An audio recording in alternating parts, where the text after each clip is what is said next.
Welcome to the Rother Valley Railway.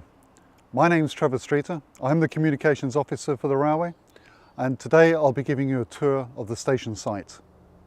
We and the railway are here largely because of one man, Colonel Holman Frederick Stevens. Stevens, or Holly to his close friends, although brought up in an arty family, chose to study engineering at university. He then took on an apprenticeship at the Metropolitan Railway Workshops in Neaston in 1881, and then began a 40-year career of building and managing light railways. He was behind the construction of no less than 16 light railways across England and Wales. The Rother Valley Railway is one of these, built under Stevens' direction in 1899 and opening in the spring of 1900. The line ran from Robertsbridge to a station a mile and a half from Tenterden, 14 miles to the east along the Rother Valley. In 1903, the line was extended to the present Tenterden Town Station and the old eastern terminus renamed Rolvenden. Between 1904 and 1905, the railway was extended again to a junction with the South East and Chatham Railway at Headcorn and was renamed the Kent and East Sussex Light Railway. The railway survived the 1923 grouping of railways and remained independent until it was taken over by British Railways in 1948. Passenger trains stopped running on the line in 1954 and the extension through to Headcorn was dismantled the following year. Freight services continued though between Robertsbridge and Tenterden until the summer of 1961 when the line closed completely. Almost as soon as the line closed, the Kent and East Sussex Railway Preservation Society was formed.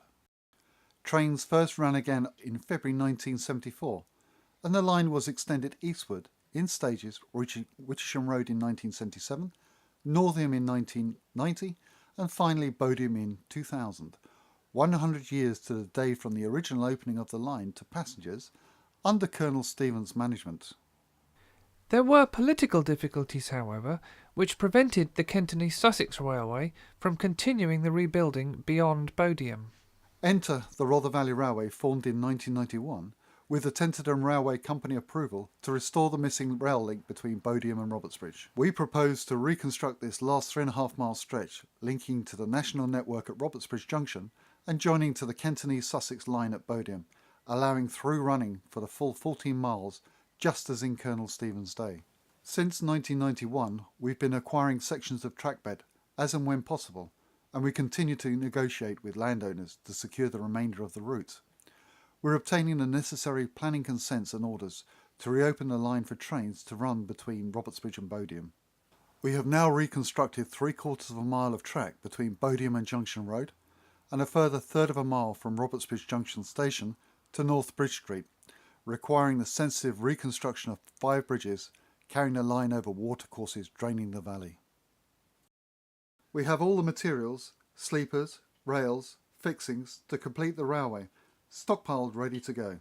And of course we're rebuilding Robertsbridge Junction Station, as I'll show you.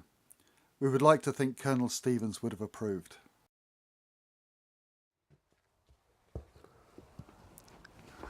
The banana vans located here were built in Southampton in 1960. They were used extensively on the Mid-Hants line to carry bananas, and we acquired them from Ramsgate where they've been renovated to show standard. The water tower here at Robertsbridge, it was erected here in August 2016.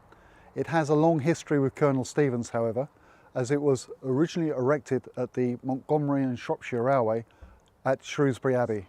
With us, it was originally located to Witcham Road on the Kent and East Sussex, and we had it refurbished in North Wales. If you take a look at the tank and the column, you'll notice that they have a grey polymer coating.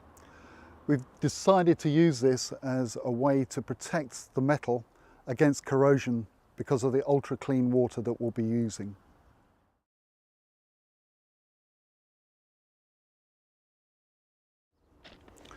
Here we have the base of the water tank. This will service the water tower. At the base will be the reverse osmosis plant, which purifies the water which will be pumped into the tank at the top, which will then service the water crane.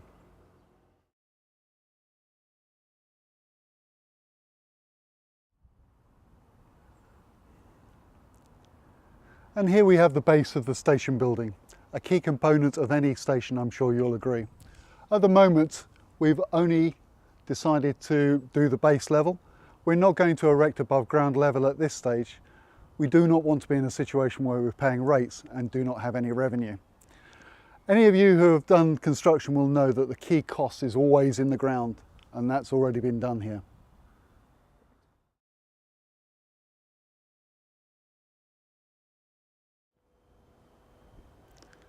The only part of the station we've already built is the toilet block, and we've done that for very functional reasons, as you would imagine.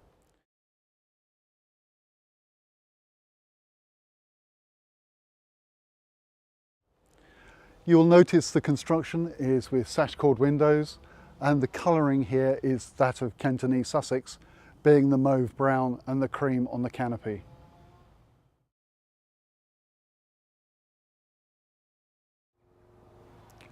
The coaches on site are privately owned. The diesels are owned by the company.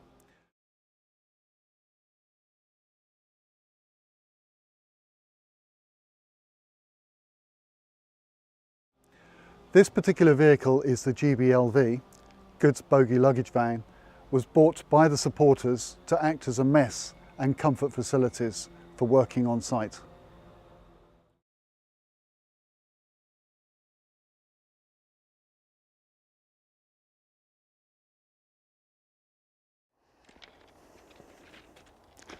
And here we have the Network Rail link. Every heritage railway wants to have one of these, and we have it for two particular reasons. One of the key reasons is that we are going to be bringing in all the ballast and other paraphernalia we need to rebuild the line through to Bodiam and its connection on towards Tenterden. If we look around us, we will see that the beautiful Rother Valley is something we want to protect, and we do not want to have heavy vehicles trundling along those narrow roads and upsetting our neighbours. What it means for the contractors and Network Rail is that they have the opportunity to earn revenue along this particular pathway, and this is the main reason why the head shunt was extended. The second reason that we have this particular connection is that there is now an opportunity for Network Rail and contractors to train and commission their vehicles without taking possession of the main line. Here on this line, they do not have to worry about timing issues when they get it wrong before they get it right. What it means for us is that we get Network Rail standard track laying. What we have at this location is the site of the engine shed. It looks like derelict land, but this has been set aside for that purpose. Although this is a station tour, it is worthwhile taking this small diversion to take a look down the line between the station site and North Bridge Street. In this section, we've built 5 bridges. What you're looking at the moment is bridge number 1. On this wall, the western face, it's unusual in that we've left the old abutment in situ, but behind it we reconstructed a new abutment to get the structural integrity we need for a quality build line. Thank you for joining us here at the Rother Valley Railway. We hope you found the platform tour informative, and we would welcome you on site on a Sunday or Wednesday throughout the year.